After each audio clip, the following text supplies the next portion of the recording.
What is Part 107 in the US? And what is A1, A2, A3 in Europe? Different rules for drones. Let's talk about it. Today I'm a bit nervous. I'm on my way to the valley to do my Part 107 drone test. So I have a history with tests. I don't like tests. I'm afraid of tests. I get anxiety. Why do I need that? I'm now having a YouTube channel, and that's considered, if I want to use my drone for the channel, that's considered a commercial use. So in the US, to be able to use my drone commercially, I need to have the Part 107 license. In Europe, it is different. They don't care if you use your drone for recreational purposes or if you use it commercially. The size of the drone and the type of the drone matters, and the area where you want to fly matters. But it actually doesn't matter which drone you fly. If you want to fly like the smallest drones, you still need to make and pass a test and make a kind of a license or a certificate. In the US also exists like this basic test or basic certificate you need to make now. It's called the Trust Test or Trust License. I put a link in the description, and I also put a link in the description for the European tests as well. I want to use my drone especially for my YouTube channel or for social media. I also want to use it if I'm doing a fictional film, but this is different, so I need to practice for that a little bit more. But if I want to use it for my YouTube channel or my social media, it is, in the US at least, it's considered commercial use. So they have some exceptions, but it's very complicated and I just don't want to get into any trouble. So I decided to do the Part 107 test in the US. It's a lot of theory, actually, only. You don't need to do a practice test. You only need to know a lot of theory. I never went to film school, thank God. I did all my career long. Everything I learned, I did it learning by doing. That's my way. You can imagine that I'm quite nervous right now. I learned a lot. I booked an online course.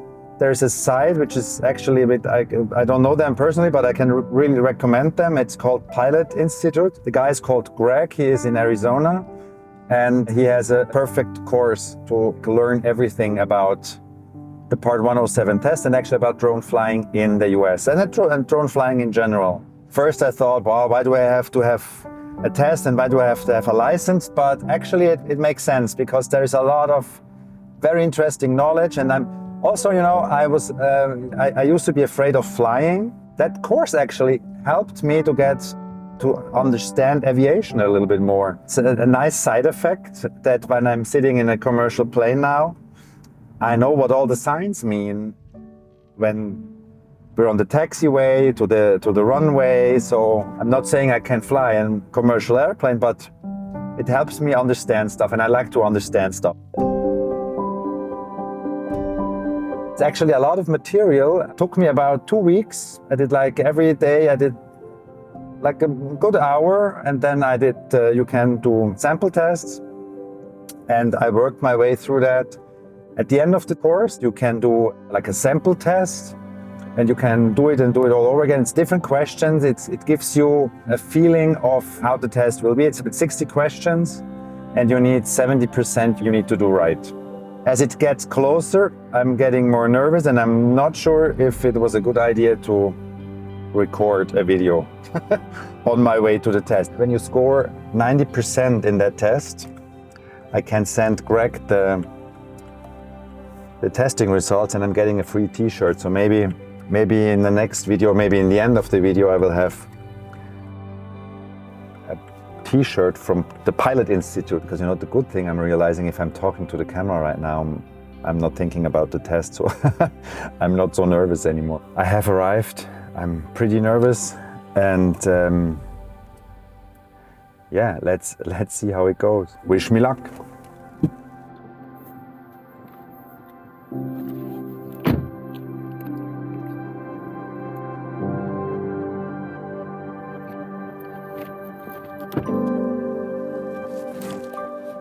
I made it.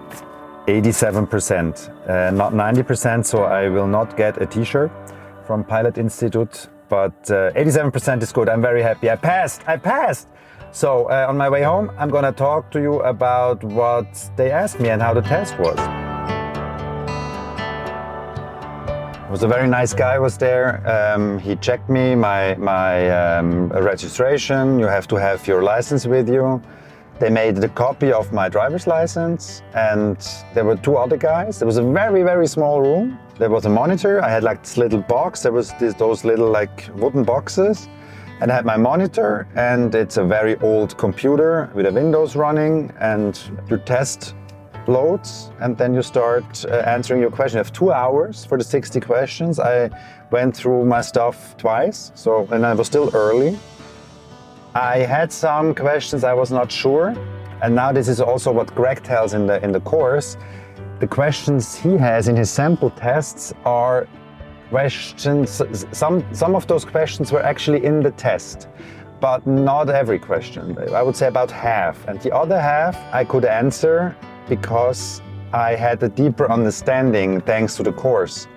So I guess if I would not have done the course, and if you only do sample tests online, you will be not able to pass the tests. No way, because it's about understanding also. And I think it makes sense, because I feel more confident now for my next flight I'm gonna do, because I know more, and it helps me. It's good.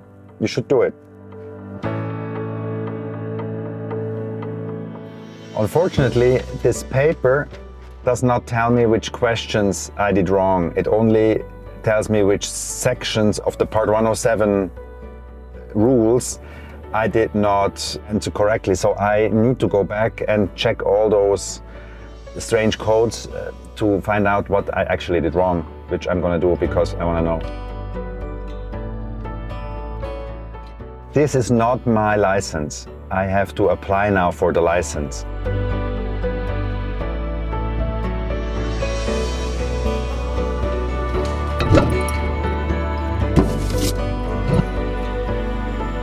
And now I finally got my license.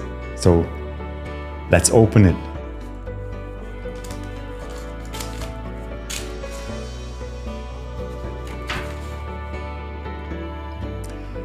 So in the US, I am now a certified drone pilot.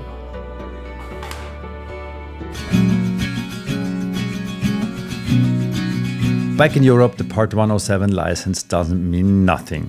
So I cannot fly a drone here.